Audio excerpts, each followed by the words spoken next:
نازنین ناز نکن در رو کسی باز نکن نازنین غر نکن زندگی موزه نکن زندگی موزه എല്ലാ പ്രിയപ്പെട്ട കൂട്ടുകാർക്കും എല്ലാ പ്രിയപ്പെട്ട 4ാം ക്ലാസ്സിലെ പ്രിയപ്പെട്ട ചക്കരമക്കൾക്ക് നമ്മുടെ പുതിയൊരു വീഡിയോയിലേക്ക് സ്വാഗതം. എന്തൊക്കെയാണ് എല്ലാവർക്കും സുഖമാണോ?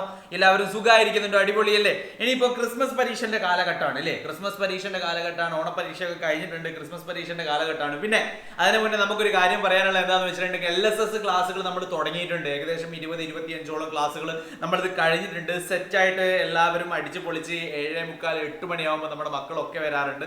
നിങ്ങൾ ആദ്യമായിട്ടാണ് ഇത് കാണുന്നത്, ഇത് കേൾക്കുന്നത്, ഇത് അറിയുന്നതെങ്കിൽ എല്ലാ ദിവസവും 8 മണിക്ക് നിങ്ങൾ വന്നോളൂ. ഒരുപാട് PDF നമ്മുടെ പരിപാടി എന്താണെന്ന് വെച്ചാൽ ക്ലാസ് അടിപ്പിച്ച് പൊളിച്ച് ക്ലാസ്സുകൾ എടുക്കും. ക്ലാസ്സുകൾ എടുത്തതിന് ശേഷം അതിന്റെ PDFകൾ ഗ്രൂപ്പിലേക്ക് അയക്കും. അപ്പോൾ ആ ഗ്രൂപ്പിലേക്ക് ജോയിൻ ചെയ്യാൻ വേണ്ടി എന്റെ കാര്യങ്ങളൊക്കെ ഞാൻ പറഞ്ഞുതരാം. അതിന് മുന്നേ നമ്മുടെ ചാനൽ നിങ്ങൾ ആദ്യമായിട്ടാണ് കാണുന്നതെങ്കിൽ ഇവിടെ സബ്സ്ക്രൈബ് ബട്ടൺ ഉണ്ട്, അതൊന്ന് ഞെക്കി കൊടുക്കുക. അതേപോലെ തന്നെ ലൈക്ക് ബട്ടൺ ഒന്ന് ക്ലിക്ക് ചെയ്ത് കൊടുക്കുക. Yes guys, we are going. Yes guys, അപ്പോൾ നമ്മുടെ ആ ഒരു ഗ്രൂപ്പിന്റെ കാര്യം പറഞ്ഞിട്ടില്ലായിരുന്നോ? ഇല്ലേ, ഗ്രൂപ്പിൽ ജോയിൻ ചെയ്യാൻ വേണ്ടിയിട്ട് ഈ ഒരു നമ്പർ 9496544588 എന്ന് പറയുന്ന നമ്മുടെ നമ്പറിലേക്ക് വാട്സപ്പിൽ എന്തിനാണ് അയക്കേണ്ടത്? വാട്സപ്പിൽ ഒരു ഹായ് അയക്കുക കേട്ടോ. അപ്പൊ ക്രിസ്മസ് പരീക്ഷയുടെ മലയാളത്തിന്റെ ചോദ്യപേപ്പറാണ് നമ്മൾ ചർച്ച ചെയ്യാൻ പോകുന്നത്. Jingle bell jingle bell jingle on the bell. Okay, set ആണല്ലോ? ലൈക്ക് നിർബന്ധമാണ്. ലൈക്ക് വേണം. ലൈക്ക് ഇല്ലെങ്കിൽ നമുക്ക് അങ്ങോട്ട് മുന്നോട്ട് പറയാനുള്ള ഒരു എനർജി നമുക്ക് കിട്ടൂല. യെസ് ഗൈസ്, അതേപോലെ തന്നെ ഒരു സബ്സ്ക്രൈബ് ബട്ടൺ അവിടെ വെറുതെ കൊടുത്താലേ ഒന്ന് സബ്സ്ക്രൈബ് ചെയ്യൂ. എല്ലാവരും വേഗം ചെല്ലു. എല്ലാവരെയും ഞാൻ സബ്സ്ക്രൈബ് ചെയ്യാൻ വേണ്ടി ക്ഷണിക്കുകയാണ്. യെസ് ഗൈസ്, നമ്മൾ പോവാണ്. ഇൻസ്റ്റാഗ്രാം ഫോളോ ചെയ്യാത്തവരൊക്കെ ഒന്ന് ഫോളോ ചെയ്യുക. ഷമീൽ തറോൾ. Okay, yes. അപ്പൊ നമ്മൾ നേരെ പോവാണ്. ഒന്നാമത്തെ ചോദ്യത്തിലേക്കാണ് നമ്മൾ പോകുന്നത്. മലയാളമാണ് ഇന്ന് നമ്മൾ ചർച്ച ചെയ്യാൻ പോകുന്നത്, ചർച്ചിക്കാൻ പോകുന്നത് കേട്ടോ. വേറൊന്നും വിചാരിക്കട്ടെ, ചർച്ചിക്കാൻ എന്ന് പറഞ്ഞത് ചർച്ചിക്കാൻ. ഓക്കെ, ചർച്ച ചെയ്യാൻ പോകുന്നത് മലയാളമാണ്. വായിക്കാം എഴുതാം. പ്രവർത്തനം 1. എന്താണ് പ്രവർത്തനം 1? വായിക്കാം എഴുതാം. ഇല്ലേ, ഗദ്യഭാഗം വായിച്ച് തന്നിരിക്കുന്ന ചോദ്യങ്ങൾക്ക് ഉത്തരം എഴുതുക. എന്താണ് നോക്കാം നമുക്ക് അല്ലെ. 2ാം ലോക മഹായുദ്ധം കൊടുമ്പിരി കൊണ്ടിരിക്കുന്ന കാലം. ജന്മനാടായ ജർമ്മനിയിൽ നിന്ന് മരണത്തെ ഭയന്ന് ആൻ ഫ്രാങ്കും കുടുംബവും നെതർലാൻഡിലെത്തി. അവിടെ താമസിച്ച അവൾ ഓരോ ദിവസത്തെയും പേടിപ്പെടുത്തുന്ന അനുഭവങ്ങൾ ഡയറിയിൽ എഴുതി. മരണത്തെ മുന്നിൽ കണ്ട് ആംസ്റ്റർഡാം പട്ടണത്തിലെ ഒരു മുറിയിൽ കുടുംബത്തോടൊപ്പം കഴിയേണ്ടി വന്നപ്പോഴും ആൻ ഡയറി എഴുതിക്കൊണ്ടിരുന്നു. അധിക നാൾ അവൾക്ക് എഴുതാൻ കഴിഞ്ഞില്ല. 1944 15ാം വയസ്സിൽ അവൾ മരിച്ചു. അവളുടെ ഡയറി കുറിപ്പുകൾ 1947 ഡച്ച് ഭാഷയിൽ പ്രസിദ്ധീകരിച്ചു. 1952 ഇംഗ്ലീഷ് ഭാഷയിലും നാടകമായും സിനിമയായും ഡയറി പുറത്തു വന്നു. സത്യസന്ധതയാണ് ആ ഡയറി കുറിപ്പിന്റെ മുഖമുദ്ര. കിറ്റി എന്നാണ് അവൾ ഡയറിക്ക് നൽകിയ പേര് അല്ലെ. കിറ്റി എന്നാണ് അവൾ ഡയറിക്ക്. നമുക്കറിയാം ആൻ ഫ്രാങ്കിന്റെ ഡയറി കുറിപ്പുകൾ ഇല്ലേ. നിങ്ങൾ ആ പുസ്തകം നിങ്ങൾ വായിച്ചിട്ടുണ്ടോ? വായിച്ചിട്ടില്ലെങ്കിൽ നിങ്ങൾ അത് വായിക്കണം. നല്ല മനോഹരമായിട്ടുള്ള ആൻ ഫ്രാങ്കിന്റെ ഡയറി കുറിപ്പുകൾ എന്ന് പറയുന്ന ആ പുസ്തകം നിങ്ങൾ വായിക്കണം. യെസ് ഗൈസ്, നമ്മൾ പോവുകയാണ്. ഒന്നാമത്തെ ചോദ്യത്തിലേക്കാണ് നമ്മൾ പോകുന്നത്. 1947 ഏതു ഭാഷയിലാണ് ആൻ ഫ്രാങ്കിന്റെ ഡയറി പ്രസിദ്ധീകരിച്ചത്? French, Malayalam, English, Dutch. 1947 ഏത് ഭാഷയിലാണ്? പറയടാ മക്കളെ, ഏത് ഭാഷയിലാണ്? 1947 ഏതു ഭാഷയിലാണ് ആൻ ഫ്രാങ്കിന്റെ ഡയറി പ്രസിദ്ധീകരിച്ചത്? പറയടാ മക്കളെ, ഏത് ഭാഷയിലാണ്? 1947 ഡച്ച് ഭാഷയിൽ. ഏത് ഭാഷയിലാണ്? ഡച്ച് ഭാഷയിൽ. എടാ, ഈ ഒരു ചോദ്യങ്ങൾ വായിക്കുമ്പോൾ തന്നെ നമുക്ക് അതിന്റെ ഉത്തരം നമുക്ക് കിട്ടണം എന്നുണ്ടെങ്കിൽ എന്താ ചെയ്യേണ്ടത്? ഈ ചോദ്യങ്ങൾ വായിക്കുന്ന സമയത്ത് മറ്റവന്റെ പേപ്പറിലേക്ക് എഴുതി നോക്കാനല്ല, അങ്ങനെയല്ല. ഇനി എന്താ ചെയ്യേണ്ടത്? ഈ സാധനം കറക്റ്റ് ടൈമിൽ നന്നായിട്ട് വായിച്ചു നോക്കി കഴിഞ്ഞാൽ നമ്മുടെ മൈൻഡിലേക്ക് അങ്ങോട്ട് കയറും. ഇതൊന്നും വേറൊരാളെ സഹായമൊന്നും ഒരാവശ്യവും നമുക്കില്ല. ഇതൊക്കെ നമുക്ക് സ്വന്തമായിട്ട് എഴുതാൻ പറ്റുന്ന ഉത്തരങ്ങൾ മാത്രമേ ഉള്ളൂ. നേരെ പോവാണ് നമ്മൾ നെക്സ്റ്റ് ക്വസ്റ്റ്യനിലേക്ക്. സാർ അങ്ങനെയൊക്കെ പറയുന്നു അല്ലേ? ഞാൻ അങ്ങനെയൊക്കെ പറയും. ഞാൻ ഇതിലും വലുത് കഴിഞ്ഞു വന്നതാ. യെസ് ഗൈസ്, നെക്സ്റ്റ് ക്വസ്റ്റ്യനിലേക്ക് നമ്മൾ പോവാണ്. ആൻ ഫ്രാങ്കും കുടുംബവും നെതർലാൻഡിൽ എത്താൻ കാരണം എന്താണ്? ആൻ ഫ്രാങ്കും കുടുംബവും നെതർലാൻഡിൽ എത്താൻ കാരണം എന്താണ്? അടുത്തൊരു ചോദ്യം, ആൻ ഫ്രാങ്കിന്റെ ഡയറി കുറിപ്പിന്റെ പ്രധാന സവിശേഷത എന്തായിരുന്നു? ഓർക്കുന്നുണ്ടോ? ആൻ ഫ്രാങ്കിന്റെ ഡയറി കുറിപ്പിന്റെ പ്രധാന സവിശേഷത എന്താ? സത്യസന്ധതയായിരുന്നു അല്ലെ. പിന്നെ ആൻ ഫ്രാങ്കും കുടുംബവും നെതർലാൻഡിൽ എത്താൻ കാരണം എന്താ? ഇവിടെ നമ്മൾ പറയുന്നുണ്ട് അല്ലെ. 2ാം ലോക മഹായുദ്ധം കൊടുമ്പിടി കൊണ്ടിരിക്കും. ജന്മനാടായ ജർമ്മനിയിൽ നിന്ന് മരണത്തെ ഭയന്ന് ആൻ ഫ്രാങ്കും കുടുംബവും എവിടെ എത്തി? നെതർലാൻഡിലെത്തി. യെസ് ഗൈസ്, ഉത്തരം കിട്ടിയോ? പോവുകയാണ് പോവുകയാണ് നമ്മൾ അടുത്ത ചോദ്യത്തിലേക്ക്. ആൻ ഫ്രാങ്കിന് അധിക കാലം ഡയറി എഴുതാൻ കഴിയാതിരുന്നതിന് കാരണം എന്തായിരുന്നു? അത് ഇവിടെ നമ്മൾ പറയുന്നുണ്ട് അല്ലേ. എന്താ പറയുന്നത്? അധിക കാലം മരണത്തെ മുന്നിൽ കണ്ട വന്നപ്പോൾ അധിക നാൾ അവൾക്ക് എഴുതാൻ കഴിഞ്ഞില്ല അല്ലെ. രണ്ടാം ലോക മഹായുദ്ധം കൊടുമ്പിരി കൊണ്ടിരിക്കുന്ന കാലമാണ് അല്ലെ. എന്താണ് 1944 15-ാം വയസ്സിൽ ആൻ ഫ്രാങ്ക് മരണപ്പെട്ടിട്ടുണ്ട്. അതുകൊണ്ട് തന്നെ അധിക നാൾ എന്ത് ചെയ്തിട്ടില്ല, നമ്മുടെ ആൻ ഫ്രാങ്കിന് ഡയറി എഴുതാൻ മക്കളെ കഴിഞ്ഞിട്ടില്ല. കാരണം എന്താ, 15-ാം വയസ്സിൽ അവൾ എന്ത് ചെയ്തു പോയിട്ടുണ്ട്, മരണപ്പെട്ടു പോയിട്ടുണ്ട്. അപ്പൊ അവളുടെ ഡയറിയുടെ ഒരു പ്രത്യേകത എന്താണെന്ന് വെച്ചിട്ടുണ്ടെങ്കിൽ സത്യസന്ധതയായിരുന്നു അല്ലെ. ഇങ്ങനെ നമുക്കൊരു ഗദ്യഭാഗം കിട്ടിക്കഴിഞ്ഞാൽ ആ ഗദ്യഭാഗത്തെ നന്നായിട്ട് നമുക്ക് വായിച്ചു നോക്കിയിട്ട് നമുക്ക് എഴുതാൻ വേണ്ടിയിട്ട് നമുക്ക് കഴിയണം. അത് കഴിയണം മക്കളെ, അത് കഴിഞ്ഞിട്ടില്ലെങ്കിൽ പ്രശ്നമാണ്. 4ാം ക്ലാസ് എത്തിയില്ലേ, കഴിയണം, നിർബന്ധമാണ്. യെസ് ഗൈസ്, അപ്പൊ LSSന്റെ കാര്യം മറന്നു പോകരുത്. LSSന്റെ ക്ലാസ്സുകൾ നമ്മുടെ ചാനൽ ഓൾറെഡി അവൈലബിൾ ആണ്. അതിന്റെ PDF-കൾ കാര്യങ്ങൾ ഫ്രീ ആയിട്ടോ, ഫ്രീ ആയിട്ട് എല്ലാവരും പഠിപ്പിച്ചത് LSS. യെസ് ഗൈസ്, നെക്സ്റ്റ് ക്വസ്റ്റ്യനിലേക്ക് നമ്മൾ പോവാണ്. സംഭാഷണം പൂർത്തിയാക്കാം. വീട്ടിലെ ഒരു ഇരുട്ടുമുറിയിൽ കിടക്കുകയാണ് പത്തായം. പത്തായത്തിന്റെ അടുത്ത് എത്തിയ ഉണ്ണിയോട് പത്തായം സംസാരിക്കുകയാണ്. ഈ സംഭാഷണം പൂർത്തിയാക്കൂ. പത്തായത്തിന്റെ സംഭാഷണം പൂർത്തിയാക്കേണ്ടത് അല്ലെ. എന്ത് തന്നെ ആയാലും ഒരു സംഭാഷണം എഴുതുമ്പോൾ നമ്മൾ എന്താ ശ്രദ്ധിക്കേണ്ടത്, അതിന്റെ തുടർച്ച ഉണ്ടാവണം വേണ്ടേ. പിന്നെ ഈ സംഭാഷണത്തിന് ഒരു അവസാനവും വേണം. എവിടെങ്കിലും കൊണ്ടുപോയി വെക്കാൻ പാടില്ല. ഒരു സംഭാഷണം എഴുതുമ്പോ എന്താണ് സംഭാഷണം, ഇപ്പൊ എന്തിനെ പറ്റിയിട്ടാണ്? ഇവിടെ പത്തായം, പാടവും കൃഷിയും ഒന്നും ഇപ്പോൾ ഇല്ല, എന്ത് ചെയ്യാനാ അല്ലെ. ഇത് പറയുമ്പോ പത്തായം ഈ വീഗാലാൻഡ് പോയോ എന്നല്ല ചോദിക്കേണ്ടത് ഇല്ലേ. അതിന് കറക്റ്റ് ആയിട്ടുള്ള മറുപടിയാണ് പറയേണ്ടത്. ഒരു തുടർച്ച വേണം വേണ്ടേ, ഒരു തുടർച്ച വേണം. അതേപോലെ തന്നെ ഇതിനൊരു അവസാനവും വേണം, ഒരു അവസാനിക്കലും വേണം. നമുക്ക് നോക്കാം. യെസ് ഗൈസ്, പത്തായം പറയാണ്, എന്റെ അകത്ത് മുഴുവൻ പാറ്റയും എലിയുമാ, നെല്ലു കണ്ട കാലം മറന്നു. പത്തായം അറിയാം അല്ലെ. പണ്ട് കാലത്തൊക്കെ പത്തായത്തിൽ അരിയും പഞ്ചസാരയും എന്തൊക്കെയോ ഉണ്ടാവും, ഭക്ഷണ സാധനങ്ങളൊക്കെ അല്ലെ. ഇന്നെന്താ, എന്റെ അകത്ത് മുഴുവൻ പാറ്റയും എലിയുമാ, നെല്ലു കണ്ട കാലം മറന്നു. പത്തായം പറയാണ്, നീ വിഷമിക്കാതെ തരിശു കിടക്കുന്ന പാടത്ത് കൃഷി ചെയ്യുന്നതിനെ കുറിച്ച് അച്ഛൻ പറയുന്നത് കേട്ടു. ഉണ്ണി പറയാണ്, ഇനി വിഷമിക്കൊന്നും വേണ്ട, അവിടെ തരിശായി കിടക്കുന്ന ആ ഒരു ഭൂമിയിലെ അച്ഛൻ കൃഷി ചെയ്യുന്നതിനെ പറ്റി പറയുന്നുണ്ട്, ഇനി പേടിക്കണ്ട, എന്റെ കാലം വരെയാണ് മോനെ.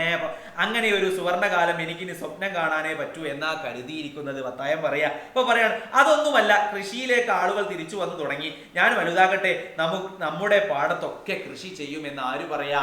ഉണ്ണി പറയാണ്. ഒരു മനോഹരമായിട്ടുള്ള ഒരു സംഭാഷണമാണ് ഇവിടെ നമ്മൾ കാണുന്നത് അല്ലെ. ഇതിന്റെ ഒരു തുടർച്ച നിങ്ങൾ കണ്ടോ ഇല്ലേ? ആ ഒരു സംഭാഷണത്തിന്റെ തുടർച്ച നിങ്ങൾ കണ്ടോ?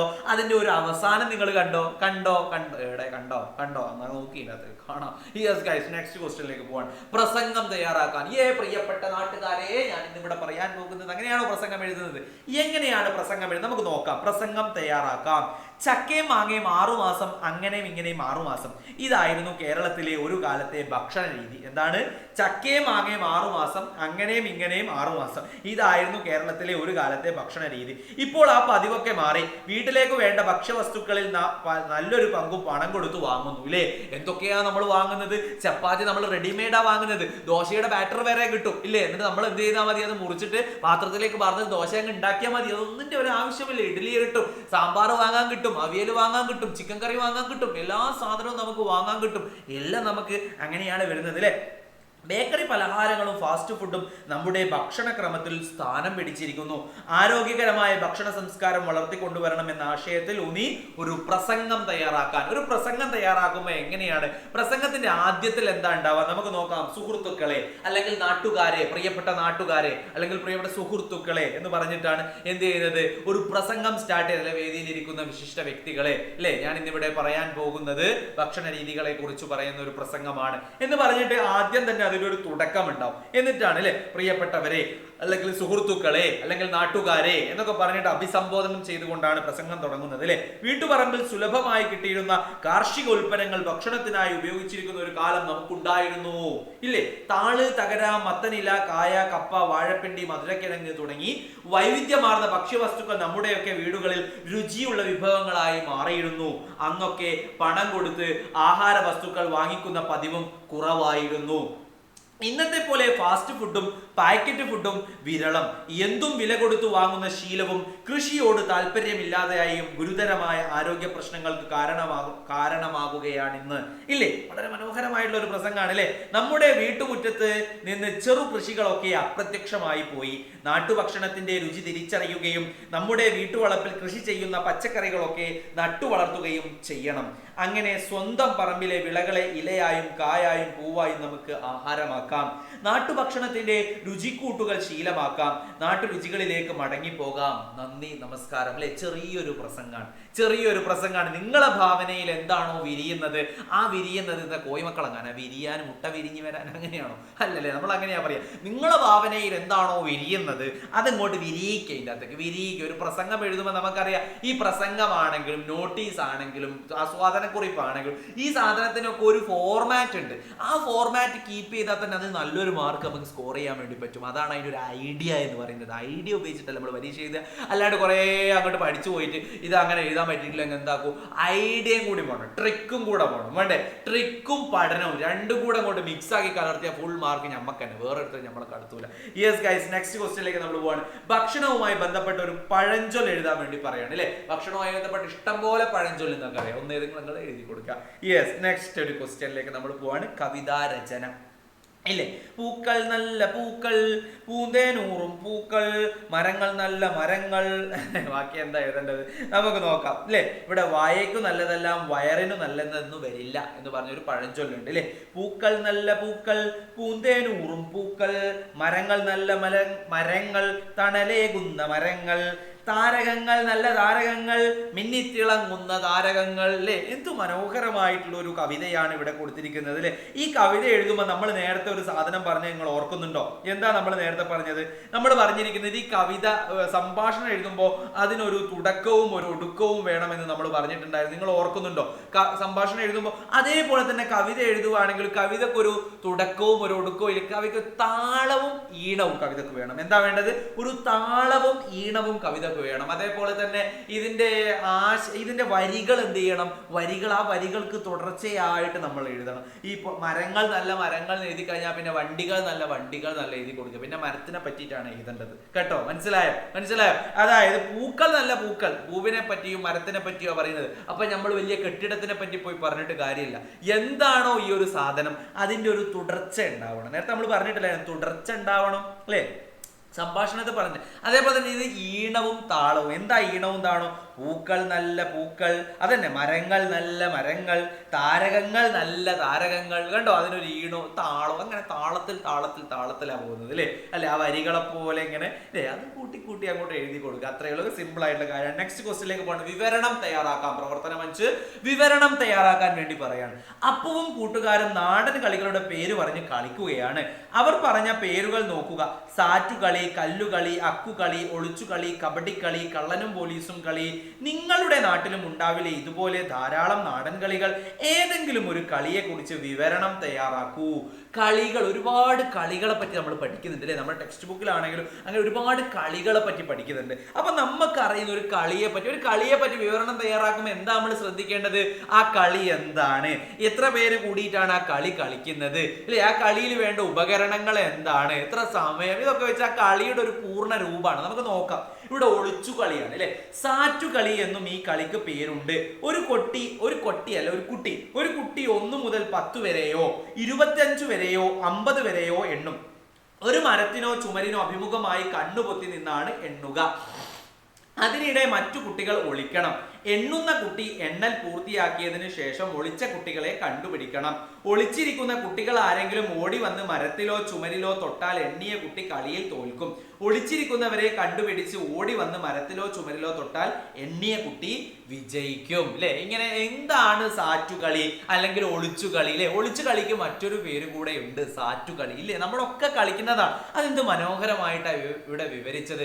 ആ കളിയുടെ നിയമങ്ങൾ എന്തൊക്കെയാണ്, ആ കളിയിൽ എത്ര പേരുണ്ടാവും എന്തെങ്കിലും ക്രിക്കറ്റ് ആണെങ്കിൽ ഇനി വേറെ എന്ത് കളി, ആ കളിയിൽ എത്ര പേരുണ്ടാവും, ആ കളിയിൽ എന്തൊക്കെ സാധനങ്ങൾ നമ്മൾ ഉപയോഗിക്കും, ഇങ്ങനെയൊക്കെയാണ് നമ്മൾ എഴുതി കൊടുക്കുന്നത്. പോവുകയാണ് നമ്മൾ നെക്സ്റ്റ് ക്വസ്റ്റ്യനിലേക്ക് നമ്മൾ പോവാണ്. എനിക്കറിയാം നമ്മുടെ പറയുന്നത് കുറച്ച് സ്പീഡിലാന്ന് പറയാം, അതിനൊക്കെ യൂട്യൂബിൽ ഇപ്പൊ സംവിധാനമുണ്ട്. മുകളിൽ പോയിട്ട് 3 കുത്തി ഞെക്കിയിട്ട് അതിലവിടെ സെറ്റിങ്സ് പോയി കഴിഞ്ഞാൽ നിങ്ങൾക്ക് തന്നെ സ്പീഡ് കുറയ്ക്കാം. ഞാൻ പറയുന്നത് മെല്ലെ എടാ മക്കളെ നിങ്ങൾ അത് പറഞ്ഞു ഇത് അങ്ങനെയാക്കാം, അല്ലെ എടാ മക്കളെ അങ്ങനെയാക്കാം. അങ്ങനെയൊക്കെ ഏത് രീതിയിൽ വേണമെങ്കിലും നിങ്ങൾക്ക് എന്ത് ചെയ്യാൻ പറ്റും, നിങ്ങൾക്ക് ചെയ്യാൻ വേണ്ടി പറ്റും. Yes guys, next question.